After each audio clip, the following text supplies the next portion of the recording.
धरती ने सांप्रदायिक सौहार्द का झंडा फहराया। आपके बगल में शायद आप नहीं गए हैं, राजकीय मेला हो चुका है, आपके ग्लोबल नक्शे में है, इंद्रवारा बाबा केवल स्थान पर्यटक स्थल घोषित हो चुका है। सांप्रदायिक सौहार्द की स्थापना करने वाले 800 वर्ष पूरे थे। आप पर यात्रा में शायद वहां नहीं पहुंचे हैं, और खुदनेश्वर स्थान उसको तो आप देख चुके हैं। इस महान सांप्रदायिक सौहार्द की अन्यतम स्थली में आपका बार बार अभिनंदन है, हार्दिक अभिनंदन है, शत शत अभिनंदन है, कोटि कोटि अभिनंदन है, और अतिशीघ्र स्वस्थ होकर फिर अपने मंगल यात्रा में संकल्प रहें, यही हम लोगों की शुभकामना है। नमस्कार, बहुत बहुत धन्यवाद आप सबका यहाँ आने के लिए। जैसा कि आपको पता है, पिछले वर्ष 2 मई 2022 को मैंने ये घोषणा की थी कि जन स्वराज अभियान मैं बिहार में शुरू कर रहा हूं। 5 मई 2022 को पत्रकार बंधुओं से वार्ता में मैंने पटना में ये बताया था कि पूरे बिहार में गांव, शहर, कस्बा, देहात पैदल चल के जाने का प्रयास करेंगे। उस समय का अनुमान था कि 1 से 1.5 वर्ष में करीब करीब 3,500 किलोमीटर पैदल चल के इस काम को किया जा सकता है। 2 अक्टूबर 2022 को गांधी विद्यारवा आश्रम से ये पदयात्रा हम लोगों ने शुरू की, और तब से बिना ब्रेक लिए हुए, ये बात मैं आपको फिर से एम्फेसाइज कर देता हूं, 2 अक्टूबर 2022 से जब चलना शुरू किया है तब से ये पदयात्रा रुकी नहीं है। पर्व, त्योहार, जाड़ा, गर्मी, बरसात लगातार हम लोग चले, घर नहीं गए हैं, गाड़ी का कहीं उपयोग नहीं किया है, एक कदम भी गाड़ी पर नहीं बैठे। और मैं रोज अपने गांव में भी जब पदयात्रा में जाता हूं, अपने साथियों को भी बताता हूं कि गाड़ी, अभी भी आपने चर्चा सुनी होगी, लोग बताते हैं कि गाड़ी से जाइएगा तो ज्यादा लोगों से मिल पाइएगा, ज्यादा जगह भी विजिट कर सकते हैं। तो हम लोग की जो पूरी सोच है कि पदयात्रा में कितने किलोमीटर हम चल रहे हैं, कितने गांव में जा रहे हैं, इससे ज्यादा जरूरी है कि पदयात्रा के मकसद को पूरा करने के लिए इसकी शुद्धता और ईमानदारी, इसको पूरी तरीके से सुनिश्चित किया जाए। इसी वजह से गाड़ी का प्रयोग अभी तक नहीं करते हैं या बीच में कहीं ब्रेक नहीं लेते हैं। आज पहली बार इस पदयात्रा को ब्रेक के लिए में लिया जा रहा है, तो ये मेरी जिम्मेवारी बनती है कि मैं पत्रकार बंधुओं को ये बताऊं कि ये ब्रेक क्यों लिया जा रहा है। पदयात्रा शुरू होते समय मैंने घोषणा की थी कि अगर शरीर से बीमार नहीं हुए तो कोई कहीं रुकेंगे नहीं। बीमार मैं अभी भी नहीं हूं, पूरी तरीके से स्वस्थ हूं, लेकिन वैशाली में चलते हुए मुझे अपने बाएं पैर में तकलीफ हुई पहली बार। सुखी में वहां हम 5 दिन रुके हुए थे। डॉक्टरों ने अपनी ओर से जो इलाज समझा वो किया और राहत भी मिली, फिर सुखी से चलना शुरू भी किए, लेकिन फिर से वो मसल टियर बढ़ गया है। तो यहाँ जब मैं समस्तीपुर आया हूँ तो उसके बाद से 1 दिन रुके, और उसको जब जांच किया गया तो डॉक्टरों का ऐसा मानना है कि वो बहुत लंबे समय तक लगातार खराब सड़कों पर, ऊपर नीचे उबड़ खाबड़ सड़कों पर चलने से मसल टियर हो गया है, मतलब हिंदी में मसल फट गया है। और ये कोई बहुत गंभीर बीमारी नहीं है, बहुत ज्यादा ओवर यूज है, मतलब 20, 22, 25 किलोमीटर अगर आप डेली खराब सड़कों पर चल रहे हैं पैदल तो मसल फट सकता है। तो डॉक्टरों का अपना एक अनुमान है कि इसको दवा और इंजेक्शन से ठीक करने के साथ साथ ये जरूरी है कि 10-15 दिन का इसको आराम दिया जाए। जैसा कि आप देख रहे हैं, हम आपके सामने बैठे हैं, बिल्कुल स्वस्थ हैं, काम करने में कोई दिक्कत नहीं है। सिर्फ उनका सुझाव ये है कि चूंकि ये यात्रा अभी 1-1.5 महीने और 1-1.5 साल चलनी है, तो ये समय जब 8 महीने करीब हम लोग पैदल चल लिए, तो 10 दिन रुक के उस मसल को हील करने का अवसर दे दिया जाए। इसीलिए 10 से 15 दिन के लिए हम यात्रा को यहीं स्थगित कर रहे हैं, और जब लौटेंगे 15 दिन में इसी जगह से पदयात्रा को पुराने ही फॉर्मेट में, अभी चर्चा चल रही थी, कई लोगों ने सुझाव दिया कि अब गाड़ी से चल लीजिए, आधा गाड़ी से चल लीजिए, लेकिन मैं आपको बता रहा हूं कि जिस फॉर्मेट में पदयात्रा अभी तक चली है उसी ईमानदारी और उसी शुद्धता से इसको आगे भी शुरू किया जाएगा और आगे भी किया जाएगा। जब मैं समस्तीपुर वापस लौटूंगा 15 दिन के बाद, तो इसको उसी तरीके से जैसे पिछले 7 महीने से किया जा रहा है, समस्तीपुर से आगे की बिहार की यात्रा उसी तरीके से पूरा की जाएगी। अगर फिर से कोई दिक्कत शरीर में हुई तो उस समय वो निर्णय लिया जाएगा, लेकिन अभी की सोच यही है कि जिस व्यवस्था में हम लोगों ने अभी तक पदयात्रा की है, इसी व्यवस्था और इसी प्रयोजन के तहत आगे इस काम को बढ़ाया जाएगा। आपने जो बस मेरी ओर से इतना ही आपको सूचित करना था।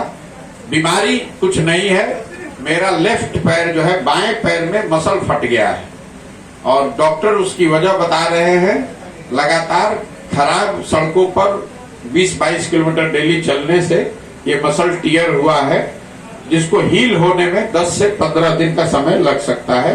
कोई दवा भी खाने की जरूरत नहीं है, सिर्फ रेस्ट की बात है। उस पैर पर, बाएं पैर पर ज्यादा वजन नहीं देना है और खासकर बहुत लंबा चलना नहीं है।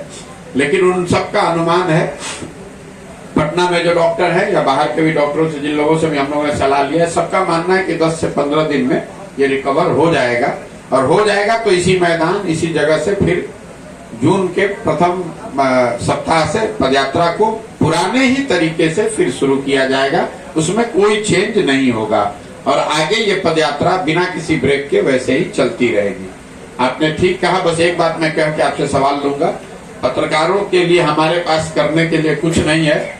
जैसे आप मुझे शुभकामना दे सकते हैं बिहार होने के नाते, तो वैसे मैं भी आपको शुभकामना दे सकता हूँ। पत्रकारों की हालत में हमेशा कहता हूँ वो है जो वो डॉक्टर हैं जो सब गांव भर का इलाज कर सकते हैं लेकिन अपना इलाज नहीं कर सकते। दुर्दशा है। लेकिन आप बिहार के नागरिक भी हैं, आप तो देख रहे हैं कि पूरे राज्य में लोगों की क्या दुर्दशा है, तो आप और हम भी उसी के सहभागी हैं। व्यक्तिगत बात नहीं है, व्यक्तिगत तौर पर मेरा बच्चा अच्छे स्कूल में पढ़ सकता है, व्यक्तिगत तौर पर आप समृद्ध हो सकते हैं, लेकिन समाज के तौर पर हम लोगों की हालत बदहाल है। 2 दिन पहले अभी सरकारी आंकड़ा आया है और बिहार में 52% लोग, बिहार में देश में सबसे ज्यादा 52% लोग गरीबी रेखा से नीचे रह रहे हैं। ये सबसे भयावह स्थिति बिहार में अभी पूरे देश में है। यहाँ पर 80% लोग ऐसे हैं जो दिन का 100 रुपया भी नहीं कमाते हैं। शिक्षा की, स्वास्थ्य की, बाकी सुविधाओं की जो स्थिति है वो सब आपको पता है। इस पूरी पदयात्रा के दौरान करीब 3000 गांवों में अभी तक मैं पैदल गया हूं। उसका अपना अनुभव आप लोगों के माध्यम से साझा भी किया है। वो चर्चा आगे चलती रहेगी। लेकिन बिहार में 40,000 गांव है, तो मैं रुकने वाला नहीं हूं। आपके माध्यम से ये बात फिर से, चाहे कितनी भी बाधा आए, मैं पूरी तरीके से दृढ़ संकल्पित हूं। 1 बरस लगे कि 2 बरस, इसको इसी फॉर्मेट में, इसी ईमानदारी और शुद्धता से पूरा बिहार जरूर करेंगे। कहीं सवाल ही नहीं है उससे पीछे डिगने का या बदलने का। ये जरूर हो सकता है कि 5 दिन 10 दिन बीमार पड़ जाए, लेकिन अगर बीमार पड़ भी गए तो भी खड़े होकर वापस आकर इस काम को शुरू करेंगे। हर हालत में इस काम को मुझे करना ही है। तो कहीं इसमें कोई किंतु परंतु आप सोचिए मत, सवाल ही नहीं पैदा होता है इसको रोकने का।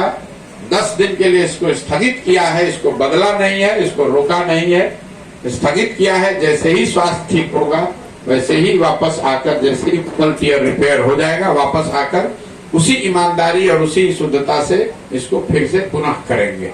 बहुत बहुत धन्यवाद।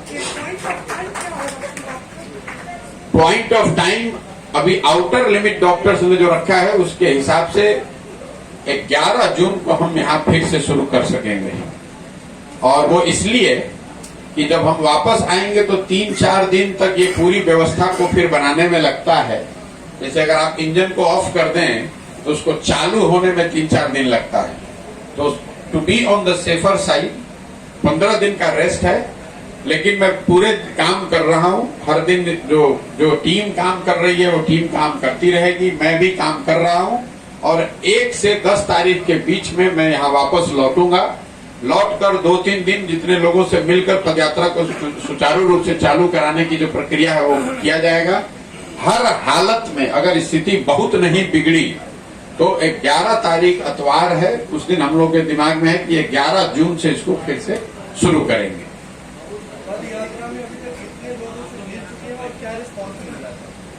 भैया पदयात्रा में कितने लोगों से मिल चुके हैं ये तो संख्या गिन पाना बड़ा मुश्किल है।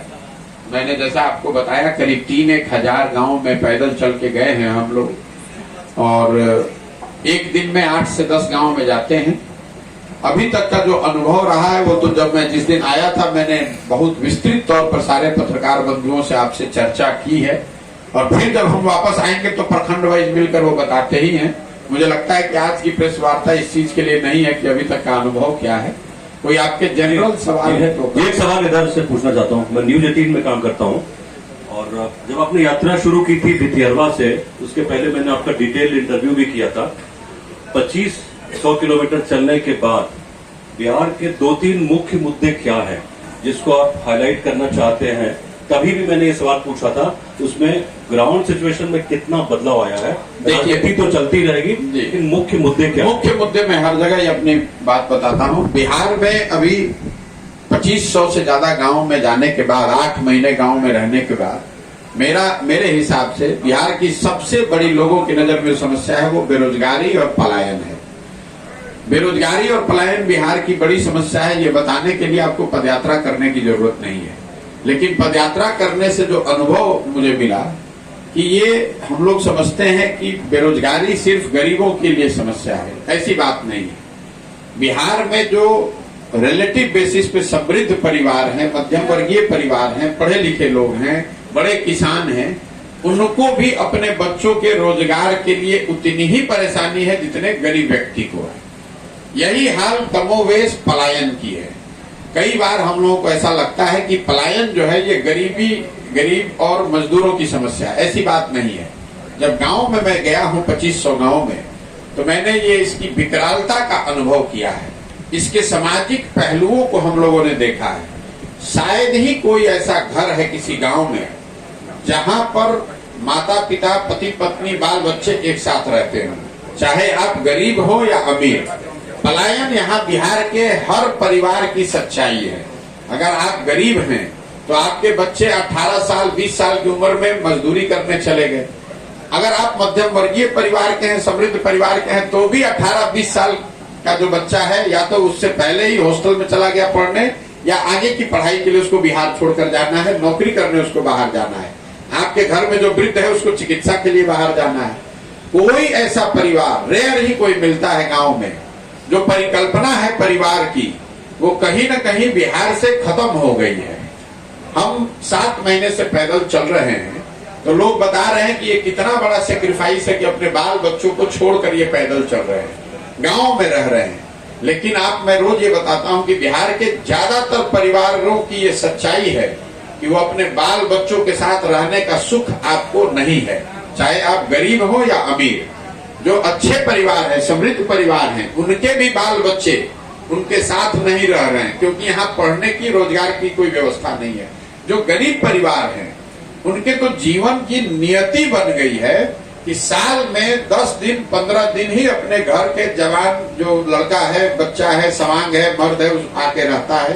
बाकी पूरे साल घर में महिलाएं और बच्चे और बूढ़े यही हैं।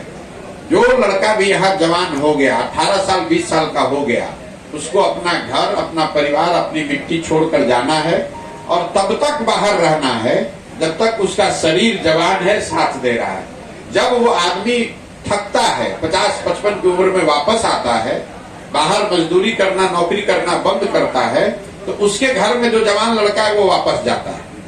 यही स्थिति कमोवेश अच्छे परिवारों की भी है, जहाँ लोग नौकरी, रिटायरमेंट के बाद गांव में लौटे हैं, लेकिन जब गांव में वो लौट रहे हैं तब उनके बच्चे उनके साथ रहने की स्थिति में नहीं है।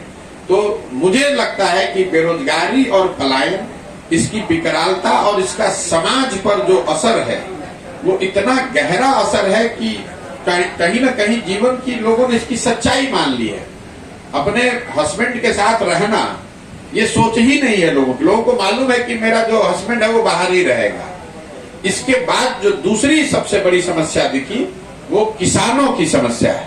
क्योंकि खेती यहाँ बहुत बड़ा विषय है, तो किसानों की यहाँ समस्या है। बोलचाल की भाषा में लोग गांव में बताते हैं कि पहले के जमाने में, आज से 15-20 साल पहले जो लोग खेती किसानी करते थे, वो अपना पेट भरने के साथ साथ मेहनत करके 2-4 कट्ठा जमीन खेत खरीद पाते थे हर 5 साल 10 साल में। आज किसानों की समस्या ये है कि हर किसान परिवार, अगर उनके घर में कोई बिजनेस व्यापार नहीं है, कोई नौकरी करने वाला नहीं है, तो हर 5 वर्ष में किसान को 1-2 कट्ठा जमीन बेचना है। कोई घर में बीमार पड़ जाए, कोई शादी आ जाए, तो उसको जमीन बेचनी है। और उसके पीछे जो वजह मुझे समझ में आई है पिछले 8-9 महीने में पैदल चल के, वो 3 वजह है। पहला, बिहार में भूमि सुधार को लेकर जो काम नहीं किया गया 75 साल में, भूमि का मालिकाना हक वो किसी को पता ही नहीं है। 60% बिहार के लोग आज भी भूमिहीन हैं। देश में सिर्फ 38% लोग भूमिहीन हैं। बिहार में 60% लोगों के पास जमीन है ही नहीं। और उससे भी बड़ी बात यह है कि जो 40% लोगों के पास जमीन है, उनमें 90% मतलब 40 में 35 आदमी 2 बीघे से कम का मालिक है। जमीनों का फ्रेगमेंटेशन इतना हो गया है परिवारों में बंटवारा होने की वजह से, यहाँ जो किसान है वो एकदम बहुत छोटा किसान है।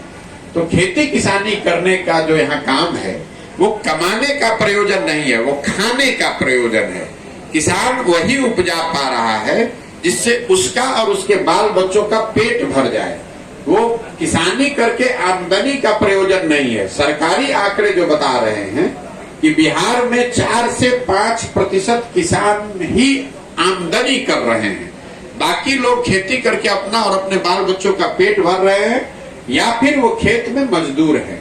तो पहली खेती की जो समस्या है वो भूमि से संबंधित है, भूमि सुधार के न लागू होने की वजह से है। दूसरी जो बड़ी समस्या है वो जल प्रबंधन को लेकर है। बाढ़ यहाँ आता है, 50% खेती योग्य जमीन बाढ़ से प्रभावित है, ये तो सब जानते हैं। लेकिन पैदल चलने के बाद मैंने ये देखा, महसूस किया कि बाकी के जो 50% जमीन है उसका भी एक बड़ा हिस्सा या तो वहां पानी के अभाव में वो सूखे से प्रभावित है, या दूसरी एक और जो बड़ी समस्या है, सीमावर्ती क्षेत्रों में नेपाल के नदियों के रास्ते बदलने से जमीन के कटाव की। और सिवान के बाद जब अगर आप चलेंगे तो सिवान, छपरा, वैशाली और अभी समस्तीपुर में शुरू किया है मैंने, यहाँ पर जल जमाव की जो चवर की जो समस्या है, हजारों एकड़ जमीन ऐसी है जिसमें पानी लगा हुआ है, एक बार लग गया तो 6 महीने साल भर वो पानी निकलता ही नहीं है। तो जल प्रबंधन, या तो बाढ़ से लोग प्रभावित हैं या सूखे से, और दोनों से अगर बच गए तो जल जमाव और नदियों से होने वाले कटाव की वजह से परेशान है। लेकिन इन दोनों के बाद किसानों की जो सबसे बड़ी